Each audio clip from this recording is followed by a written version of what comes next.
Hello everybody, it's the Grouper and I'm back again with the Steven Universe Vlog, and today's episode is the new Lars, but before I get into the Vlog, I'd like to share a story with you guys, and I don't do this much. I don't, digress from my Vlogs unless I'm making a CVC announcement, but this is really important, and I didn't want to have to make an entire video about it, so I'm just going to make it quick. You can find the full story on my Tumblr, which is Grumpus Studios, but I'll give you the gist of it here. So as I said, numerous vlogs, right? And why I'm not in the studio right now is I'm in LA.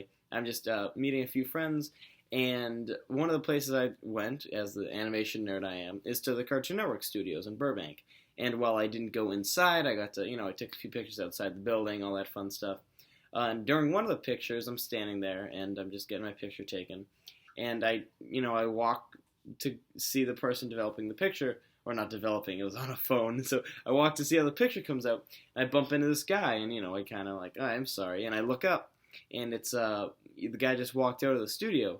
There's two people, Genndy Tartakovsky, the creator of Dexter's Lab, Samurai Jack, co-creator of Symbionic Titan, and the director of the Hotel Transylvania movies, and Scott Wills, who is the, a well-known background painter for Samurai Jack and Ren and Stimpy and multiple other shows.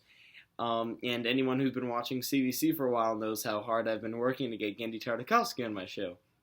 So, I guess fate likes the Guppeteer, so I bump into him. I literally bump into him at the animations Cartoon Network, and he's like, oh, I'm like, oh, I'm sorry. I'm like, you're Genndy Tartakovsky, and he's like, he knew he's that.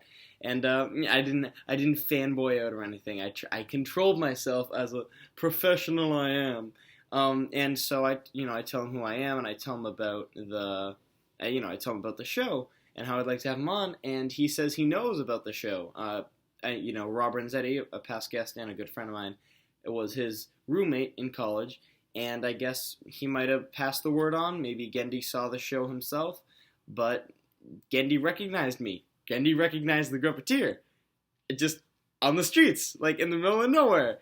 And it was, my mind blew up. I personally gave him one of my business cards, which has all the information he'd need if he really wanted to contact me. And he said that he doesn't do interviews much, but he really likes the cause I'm doing it for, and he will seriously consider it. And he said seriously consider, and that might mean something really good. So we'll see how that turns out. This just wasted 2 minutes of the vlog. So the new Lars in this episode, so that's just the story. I really wanted to share that with you guys. So don't be surprised if you see Genndy on sometime soon, or do be surprised. I don't know what's gonna happen. It'll be pretty crazy.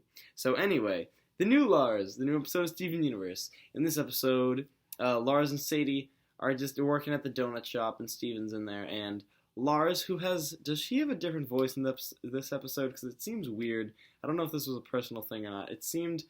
His voice seemed off. Anyway, so Lars is there, and he and Sadie are talking, and he declines an invitation to hang out with Sadie this weekend, and it kind of makes Sadie feel bad. So I guess Steven has a dream where he goes into Lars. I guess that sounds weird. But when Lars wakes up, or I guess when Steven wakes up, he's in Lars's body. He's controlling Lars. I don't know. That's it. He's just inside of Lars's body, like he's controlling Lars, like a puppet, I guess. So he goes around wronging all the rights. He goes around and he's super nice to his parents, who are a little worried about him at school. He's super nice to the cool kid gang, who's not exactly too keen on him, and he's super nice to Sadie, but his super niceness to Sadie seems to lead him astray, because when he tries to make Sadie super happy and tell Sadie that he loves her, Sadie freaks out, because I think it's something he'd only say to hurt Sadie, which is pretty sad, actually. And so he being Lars, being Steven, confesses that he is Steven in Lars's body to Sadie, who gets it because Lars wouldn't normally apologize. And they try to find a way to fix it. They see if Lars' body is being controlled by Steven, is Steven's body being controlled by Lars. So they go back to the temple, they try to wake Steven up. Everybody, his parents, the cool kids, they go and they all watch Lars, being Steven, slap around Steven, who might be Lars. It makes sense if you watch the episode. And then when they wake Steven up, he's just normal Steven, and Lars is back to his normal self.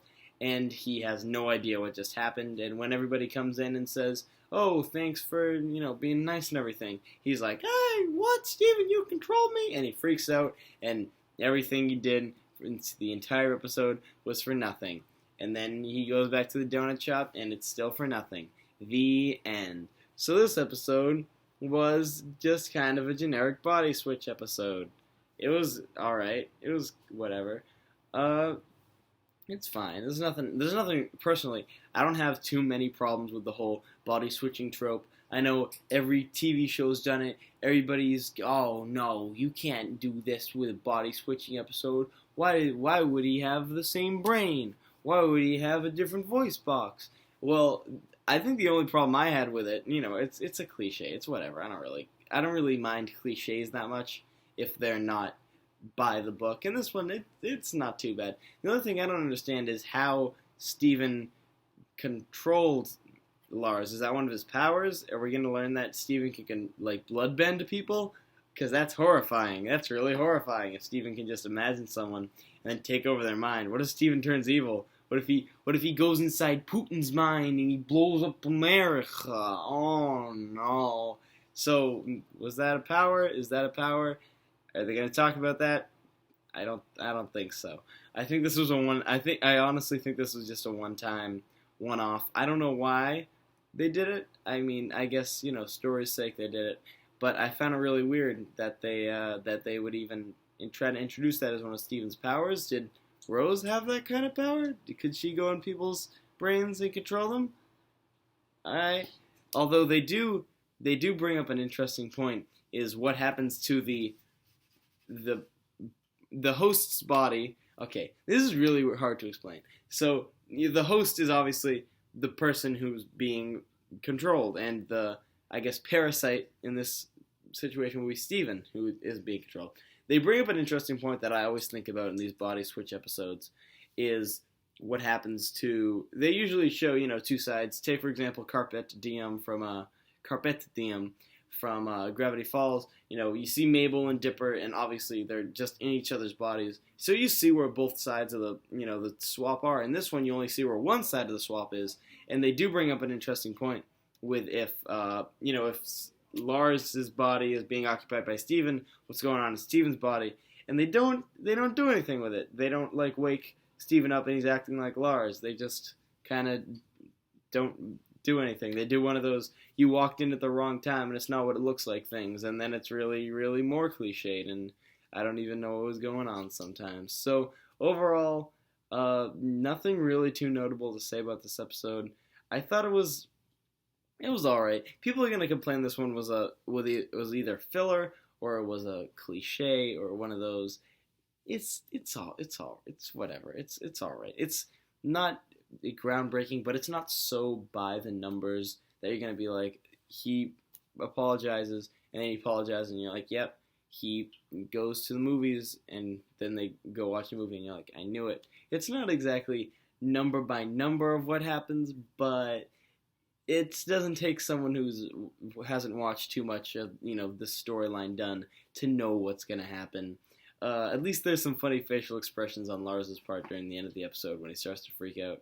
But besides that, really, if I have to go for the character expressions as the highlight of the episode, it's a middle of the road thing. So personally, it didn't do it for me. Maybe you liked it, maybe you didn't. If you liked it, let me know. If you're excited to maybe see Gendy Tartakovsky on the show, let me know. And if you think that story was a complete lie and I just made it up, let me know, because you're not right.